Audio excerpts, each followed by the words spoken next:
सभी को हमारी तरफ से गणतंत्र दिवस की हार्दिक शुभकामनाएं। मैं मनस्वी जोशी। मैं कृति चेतीवाल। आज हम यहाँ एकत्रित हुए हैं एक शहीद के बेटे की कहानी लेकर, तो इस दर्द भरी कहानी को जरूर सुनिएगा। आइए प्रारंभ करते हैं। वो 8 साल का बेटा जिसके पिता शहीद हो जाते हैं, वो बेटा यह नहीं जानता कि उसके पिता अब लौट कर वापस नहीं आएंगे।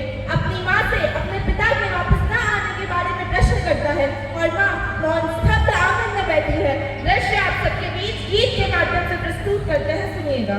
कि चारों तरफ उजाला पर अंधेरी रात थी, चारों तरफ उजाला पर अंधेरी रात थी, जब वो हुआ शहीद उन दिनों की बात थी, जब वो हुआ शहीद उन दिनों की बात थी।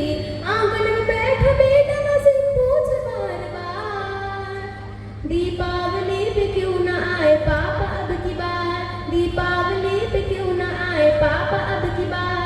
बेटा थोड़ी देर के लिए बाहर खेलने जाता है, अपने मित्रों के पिताओं द्वारा लाए गए उपहारों को देखता है। उससे पहले वह अपनी माँ की 2 दिन से स्थिति देखता है और माँ से कहता है, वो बेटा अपनी माँ से क्या कहता है, सुनिएगा। माँ क्यों न तूने आज बिजलियाँ लगाई है, माँ क्यों न तूने आज बिजलियाँ लगाई है दोनों हाथ खाली न मेहंदी रचाई है दोनों हाथ खाली न मेहंदी रचाई है। बिछुआ भी नहीं पाँव में बिखरे से बाल है, बिछुआ भी नहीं पाँव में बिखरे से बाल है। लगती थी कितनी प्यारी अब ये कैसा हाल है, लगती थी कितनी प्यारी अब ये कैसा हाल है। कुमकुम के बिना सूना सा लगता है श्रृंगार, दीपावली पे क्यों न आए पापा अब की बार, दीपावली पे क्यों न आए पापा अब की बार।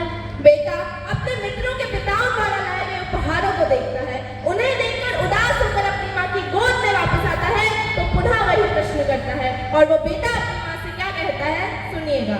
किसी के पापा उसको नए कपड़े लाए हैं, किसी के पापा उसको नए कपड़े लाए हैं, मिठाइयाँ साथ में पटाखे लाए हैं, मिठाइयाँ साथ में पटाखे लाए हैं। वो भी तो नए शूज पहन खेलने आया, वो भी तो नए शूज पहन खेलने आया।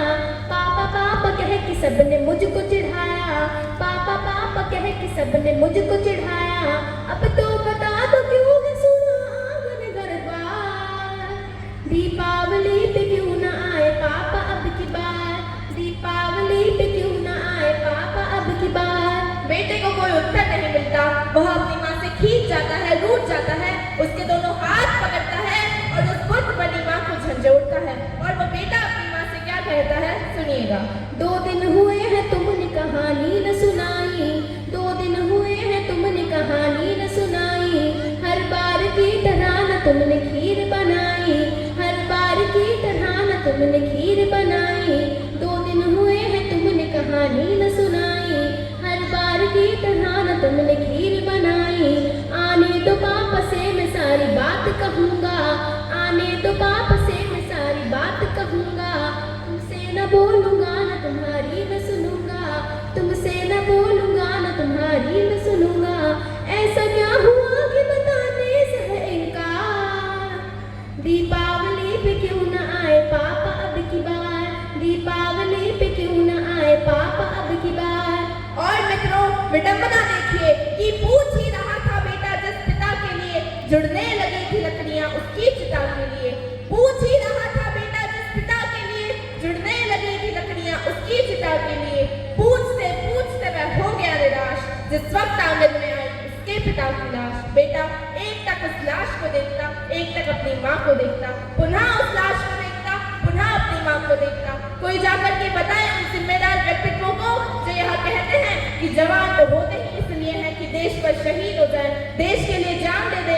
कोई जाकर देखे उस घर को कि ऐसा क्या है जो हमारे रक्त को, देश हमारे लहू को देशभक्ति में बदल देता है।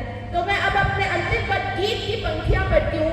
उससे पहले इस सभा में उपस्थित मैं सभी श्रोताओं से ये निवेदन करती हूँ कि आप सभी के आशीर्वाद के हाथ उस बेटे के लिए उठें और कहीं आशीर्वाद की तालियां उस बेटे तक पहुंचे। तो अब मैं अपने अंतिम पद गीत की पंक्तियां पढ़ती हूँ, सुनिएगा। कि पूछ ही रहा था बेटा जिस पिता के लिए जुड़ने लगी थी लकड़ियां उसकी चिता के लिए, पूछ ही रहा था बेटा जिस पिता के लिए जुड़ने लगी थी लकड़ियां उसकी चिता के लिए। पूछते पूछते वह हो की लाश। बेटा उस लाश को देखकर अपनी माँ से क्या कहता है, सुनिएगा। मत हो उदास माँ, मुझे जवाब मिल गया। मत हो उदास माँ, मुझे जवाब मिल गया। मकसद मिला वो जीने का ख्वाब मिल गया। मकसद मिला वो जीने का ख्वाब मिल गया। पापा का जो काम रह गया है अधूरा, पापा का जो काम रह गया है अधूरा, लड़ कर के देश के लिए करूँगा मैं पूरा। लड़ कर के देश के लिए करूँगा मैं पूरा। आशीर्वाद दो मकाम पूरा हो इस बार। दीपावली